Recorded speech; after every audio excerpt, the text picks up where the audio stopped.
की औकात है? पैसे रुपये लिए तरसांदे हो अपने मस्जिद दे इमाम नूं ते अपने मदरसे दे मुदर्रिस नूं, जिहड़ा तुहानूं नमाज़ां पढ़ा रहा, तुहानूं जनाजे पढ़ा रहा।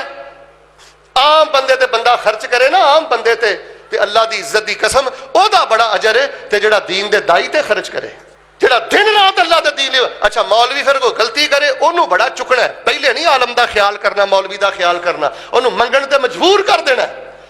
अब मैनू कल टैलीफोन किया एक बच्चे ने, चूंकि मैं अलहमदुलिल्लाह पूरे मुल्क च निकलना, बैरूने मुल्क जाना, मैनू कह लगा शेख साहब मैनू मसीत वाले जवाब देता। गल सुनियो मेरी, मैं क्या जवाब क्यों दिता?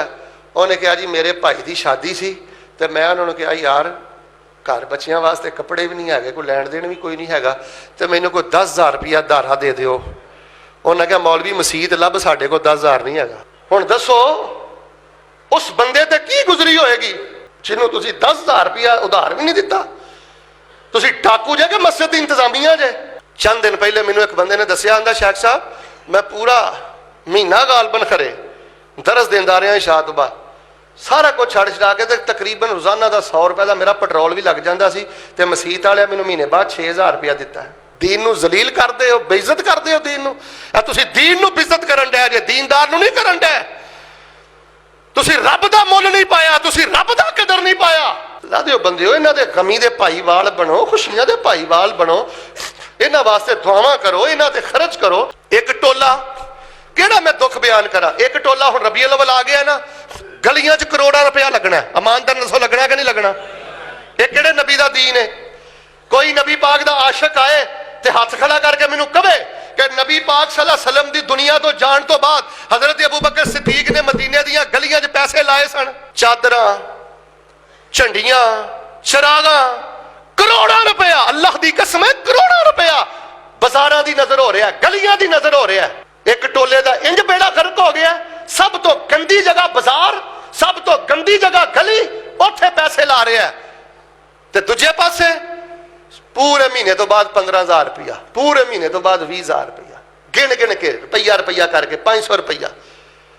मस्जिदां ते जुल्म ना करो, ते दीन दे डाकू ना बनो, दीन दे बदमाश ना बनो। जे दुनिया का बदमाश है ना, ते दीन दे नाम ते बदमाशी ना करो। इन्हां लोगों का ख्याल करो जेड़े मदारस च पढ़ते हैं, जेड़े मसलियां दे तुहाडे इमाम ने, जिन्हां आलमां नूं अल्लाह ने चलो नवाजिया है, उन्हां दा एक नाम है, इज्जत है, शान है, चलो उन्हां दी ते खैर सल्ला है। अच्छा जिन्हां दी खैर सल्ला है उन्हां दे खीसे भरी जांदे हो, ते जिन्हां बेचारियां नूं गमी खुशी लई 10,000 मंगे उन्हां दी छुट्टियां करांदे हो। मेरे प्यारे भाईओ याद रखिया जे तुहाडा निज़ाम बर्बाद हो जाना जे मदारस दा मसाजिद दा, जे तुहाडे ज़हनां च गल ना बैठी। दुश्मन ते अगे ही चाहता मौलवी नूं जलील करो, दुश्मन ते अगे ही चाहता मस्जिद दे इमाम नूं जलील करो। तुसीं जिन्ने तशरीफ फरमा जे, मैं तुहाडे कोल एक सवाल करना, तुहाडे चों किहड़ा बंदा जिहड़ा हथ खड़ा करके कहे कि शेख साहब मैं तो एडा माड़ा वां कि मैं मस्जिद दे कारी नूं सूट भी नहीं लैके दे सकदा? कदी कोई सूट लै दिओ, कदी कोई दरवाजा खटखटा के कोई राशन दे दिओ, कोई खिदमत कर दिओ। पैसे रुपये खाण पीण लो बेचारा ना तरसदा रवे। ये मैं तुहाडे नाल नहीं गल्लां कर रहा, इधर वेखो यह पूरी दुनिया ते जा रहा मेरा बयान। अल्लाह दे फजल नाल ते हज़ारां दी तादाद नाल लोग सुनते हैं, मैं पूरी दुनिया ते पैगाम कर रहा।